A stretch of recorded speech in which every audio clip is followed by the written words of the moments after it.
Nay, gusto ko daw makilala ng jowa ko. Sige anak, papasukin mo. Sige Nay. Babe, pasok ka. Halika kayo, kumain muna kayo. Babe, kain ka na. Anong pangalan mo, iho? Anak, hindi ba ito nagsasalita? Baka nahihiya lang yan, Nay. Ikaw talaga, babe. Sige, kain na kayo.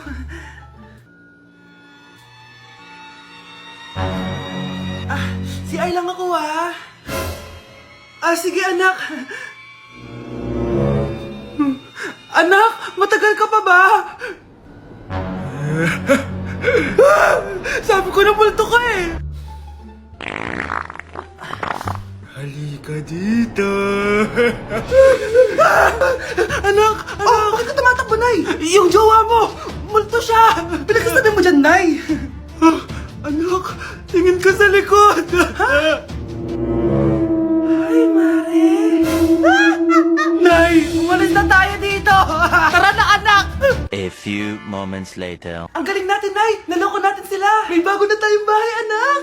Nay! Sino yun? Totoong multo na yun, anak! Umalis na tayo dito! Okay, class. Magdi-discuss ako. Makinig kayo sa akin, ha? Grabe. Ang ganda ko talaga. Masaya na naman siya, Humanda ka sa akin. Ma'am, di ba po bawal mag-makeup kapag oras ng klase? Si Scarlett kasi nagme-makeup po. Lu, pero pag ikaw pwede? Basto. Ay, oo. Mamaya na yung makeup na yung Scarlett, ha? Makinig ka sa akin. Di na siya makakapag-retouch. Okay, class. Dalawa ang naka-perfect sa exam natin. Si Cheska. Expect ko naman na perfect ako, eh. At si Scarlett. Perfect din ako. Talagang nilalabanan ako ng babaeng to? Patingin na tas paper mo. Ma'am, di ba wrong spelling is wrong? Mali yung pneumonia niya, Walang P sa una. Ay, oo nga. Kulang ng P. Hindi ka na perfect, Scarlett, ha? Ayan, ako na ulit ang highest dito sa klase. Kontrabida talaga tong si Samantha sa buhay ko. Bakit di nagre-reply yung jowa ko? Saan na ba yun? Tagal naman ni Scarlett. Saan na kaya yun? Hi, Miguel! Samantha, samahan mo naman ako sa kantin. Libre kita. Di pwede. Hinihintay ko yung jowa ko. Nasaan na ba yun? Yay! Sasamahan mo ako!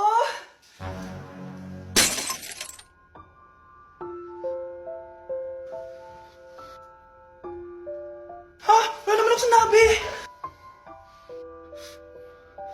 Scarlett? Mainis ka lang, dapat lang sa'yo. Lahat na lang kinukuha sa akin ni Samantha. Ibubunyag ko na yung sikreto ng pamilya niyo. Hi, classmates! Namiss niyo ba ako? Anong meron? Mag-review ka na rin, be. May long quiz daw. Excuse me? Hindi ko kailangan mag-review. Stock knowledge lang. Wow, stock knowledge. Spell mo nga. Watch and learn. Okay, class! Ready na ba kayo sa long quiz? Sana madali lang. Bago tayo magsimula sa exam, isa lang ang rule ko. Bawal mangopya. Are we clear? Opo, Yes ma'am. po. Okay. Okay, let's start. Get one whole sheet of paper. Ma'am, 1 whole po ba? Minus 10 ka na agad. Okay, class. Time's up. Pass your papers. Sana pumasa ako. Nakakalito yung bandang huli.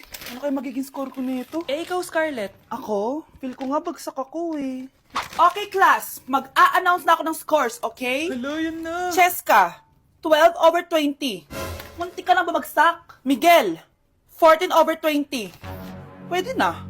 At Scarlett, perfect! Wow, paano nagawa ni Scarlett yun? Grabe namang stock knowledge siya. Ma'am, may kodigo siya sa kuko niyo. Ha? Totoo ba? Scarlett, patingin ang kuko mo. Kaya pala perfect ka? Dapat bagsak na yan eh. Ang daya. Aba, bakit ako babagsak? Ang number 1 rule lang naman ni ma'am ay bawal mangopya. May sinabi pa siyang bawal maglagay ng sagot sa kuko? Meron ba? Ba't parang kasalanan ko? May point si Scarlett. Pointless. Next time, kilalanin yung mga binabangga nyo, ha? Huwag kayong maingay na dyan na si ma'am. Okay, class. Pass these papers to your classmates. Ma'am, tapos na ako. Wow, ang bilis mo, ha? Class, basahin nyo maayos yung instructions, ha? Capital pala dapat. Thank you, ma'am. Capital, ma'am. Huwag kayong magmadaling sumagot, ha? A few moments later. Ang lesson natin for today ay mga unggoy. Magbigay kayo ng mga halimbawa ng mga unggoy. Ma'am, orangutan. Tama. Ma'am ako, ma'am.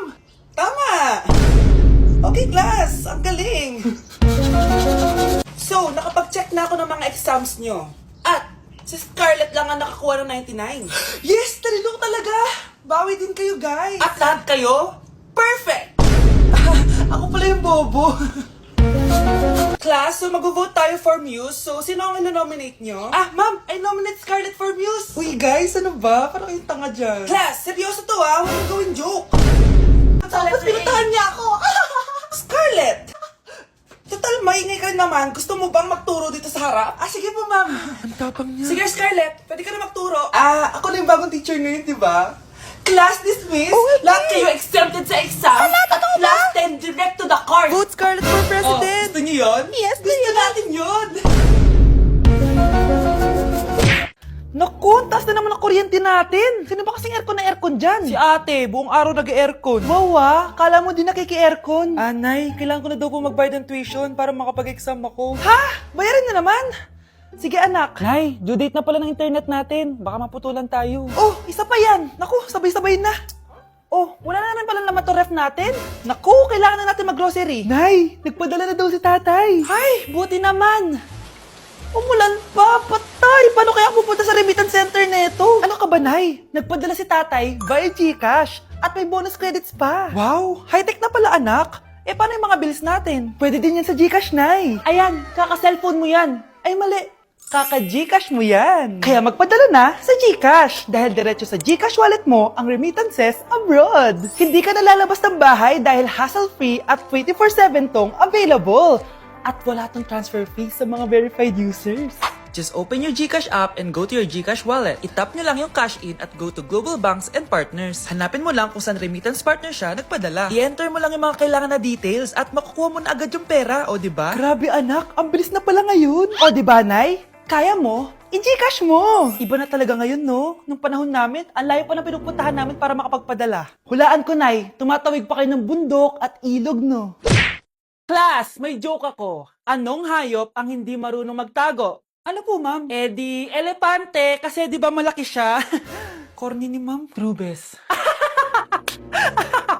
Nakakatawa ka talaga, ma'am. Oh, +1 si Samantha kasi siya lang yung tumawa. Thank you, ma'am. Lu, pwede pala yun? Ma'am, eto po, para sa inyo po to. Hala, ang ganda naman nito. Balita ko po kasi, ma'am, mahilig kayo sa halaman. Thank you, Samantha. Baka naman, ma'am, plus points sa quiz natin kanina. Sure, +5 ka na sa akin. Ikaw pa ba? Hala siya, pasip-sip to kay ma'am, oh.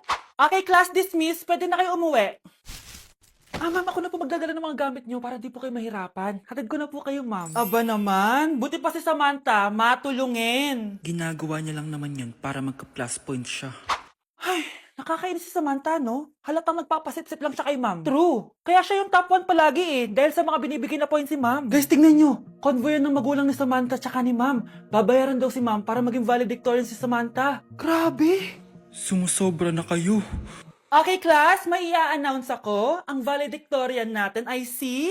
Sino pa ba? Di si Samantha. Hala, totoo ba? Hindi ko expect. Congrats, Samantha! Ang galing nyo! Ang galing mong bumili ng grades. Ha? Scarlett, sit down! Ay, no!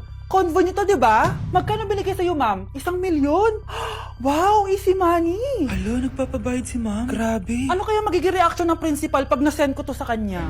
Hindi yan totoo! I-delete mo yan! Oops! Sorry na send. Deserve nyo yan. Lumalaban kami ng patas dito. Kailangan nyo managot. Anak, umaga na oh. Gising ka pa din? Oo, Nay.